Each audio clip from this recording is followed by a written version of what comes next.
কি এত সুন্দর খাবারটা দেখে জিভে জল চলে আসলো তো। কোনো ব্যাপার না, শিখিয়ে দিচ্ছি, বাড়িতে একবার করে দেখুন, হোটেলের খাবার ভুলে যাবেন। 4টে এলাচ, 4টে লবঙ্গ, 1 চামচ ধনে, 1 চামচ জিরে, 1 চামচ মৌরি, একটা দারচিনি, একটু গরম করে এরকম একটা মশলা করে নিন। তারপর 10টা কাজু ও 10টা আমন্ড বাদাম নিয়ে একটু গরম করে একটা পেস্ট বানিয়ে নিন। একটা টমেটো ছোটো করে কেটে নিন। এবার কড়াতে 2 চামচ সাদা তেল দিয়ে একটু গরম হলে একটা বড় সাইজের পেঁয়াজ কুচি করে তাতে ছেড়ে দিন। ঠিক এরকম একটু লাল কালার হলেই হাফ কাপ তাতে জল ঢেলে দিন। তারপর লাল লঙ্কার গুঁড়ো 1 চামচ, পরিমাণ মতো নুন, সামান্য একটু হলুদ, সেই কেটে রাখা টমেটো কুচি ও তার সাথে বাদামের পেস্টটা দিয়ে কিছুক্ষণ নাড়ুন। মশলা ঠিক এরকম রং ছাড়লে 500 গ্রাম চিকেন তাতে দিয়ে দিন। এবার 100 গ্রাম টক দই দিয়ে একটু মাখিয়ে নিন। দেখছেন কেমন রং পাল্টাচ্ছে মানুষের মতো।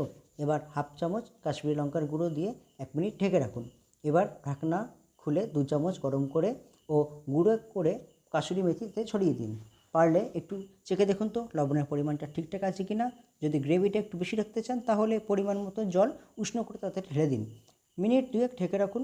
আর হ্যাঁ, নামানোর আগে 1 চামচ বাটার দিয়ে দেবেন। ব্যাস, রান্না রেডি। এবার পাতে নিয়ে ভাত বা রুটির সাথে খেয়ে দেখুন, ওহ কী বলবো, আঙুল চাটতেই থাকবেন। জানাবেন কমেন্টে কেমন হলো। আর নতুন নতুন আরও রান্নার ভিডিও পেতে অবশ্যই চ্যানেলটা লাইক এবং সাবস্ক্রাইব করুন। ধন্যবাদ।